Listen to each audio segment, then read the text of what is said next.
Hi everybody, and thank you for joining me to watch this video on how I created this Happy Days layout for Bramble Fox. I used the light bulb spelling Happy Days as my title. That came with the January Bramble Fox box. And I also used one of the stencils from Bramble Fox. I absolutely love those little plus sign stencil. I've been using it quite a bit lately. I think it's super modern, it's super on trend, and the quality of the stencil is so good that it actually gives you a really clear and crisp design. So I absolutely love it.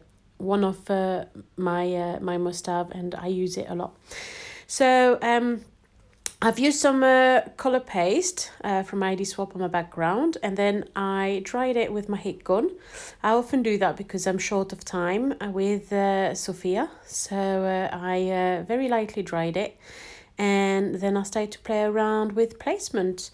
Absolutely love those little bows from Pink Fresh Studio, and they were part of my hip kit from the January hip kit box. So there I am, I'm playing with the layer jar with some hearts from Bramble Fox, trimming my photo down to size. I've also cut out some flowers from the cut files from hip kit. They were the flowers that were on the wreath. And what I did is I only cut out the flowers because I didn't need the wreath. I just wanted to use the flowers as a little accent underneath around my photo in the corner. So I'm now mounting my photo on some pattern paper, still again from Pink Fresh Studio. So cutting off what I need from this little sheet of paper, measuring exactly the dimension. I always use a craft knife and a ruler.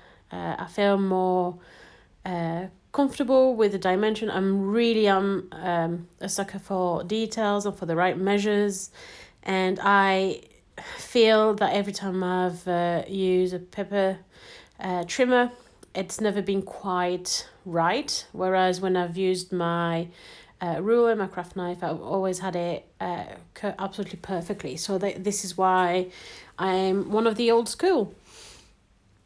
I distressed the edges of my paper with my pair of scissors. So you can use a nail file if you're worried of cutting yourself with the scissors. There are also some tools especially designed to distress paper. Personally, I'm a cheapskate, and I just use scissors because I'm rather spend money on papers and embellishment than on certain tools. So I use my scissors, and I glued my photo directly onto my paper. So there you go. So that pink brought a little bit of a colourful frame. I didn't want to just stick with the blue, and it's the same pink as in the bow, so it kind of repeats itself. And that's my colour scheme really for this layout, is that teal and the pink, the grey from the paper. Love this paper from Pink Fresh Studio again. And yeah, so I've added little dots of glues here and there. I didn't want the cut file to be fully glued to my paper. I just want it to be slightly attached, just so it could kind of hover around my page. It still has some loose bit, so it gives it that volume. It's almost as if it's coming out of the layout, and I do like that with a cut file. I like when it's not fully glued to my background. If I don't back it, I like to give it that airy kind of look. So still playing around with the placements, and I'm happy with where I've placed my light bulb, so I'm gonna glue them down to my paper. So there you go. Add in with a glossy accent. I think it just works really well with the perspectives. It really give it a solid placement and then it doesn't budge. You're not going to find your perspective in 2 years' time loose in your album. It just really is solid, and once it's there, it stays. So you better in somewhere, you better being sure of where you place it if you use this glue. I also use the same for attaching the bows to my perspectives. Same again, it's just to make sure it is fully secured and it won't budge. So there you go, placing it and attaching that layer jar behind my photograph and adding a layer heart there in a corner. I want it then to layer a few flowers around my cut files, keep giving it that spring kind of look, and I'm pulling out some of the flowers from the Pinkfresh Studio pack and I'm playing with placement again. And I quite like the idea of putting them flowers around the jar, just to give it the impression that it's actually inside the jar, and I like that. So I went with that and decided to glue it in place. I tried another colour first, but then no, I preferred the just the blue by itself. So I stuck with the blue. And once I'm happy with something, usually I just glue it down. I don't place everything and then glue everything down. I usually place one thing, I'm happy with it, I glue it down, and then I go on to the next step. It's something you would have learned about me watching my videos.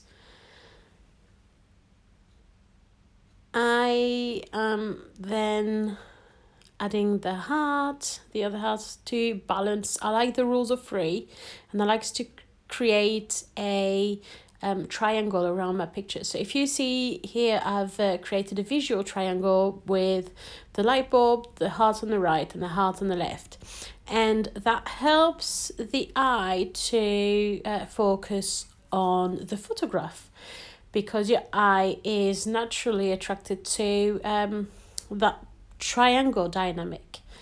And it's something that if you observe my layout, you'll see quite often. I will create a visual triangle of some sort, so either with flowers, either with embellishments, sometimes with papers. It's something that I repeat quite often. And same, you've got flowers on the left, the pot on the right, the bows on the top, and that's again, it's another visual triangle, and it's something that I do repeat quite a lot.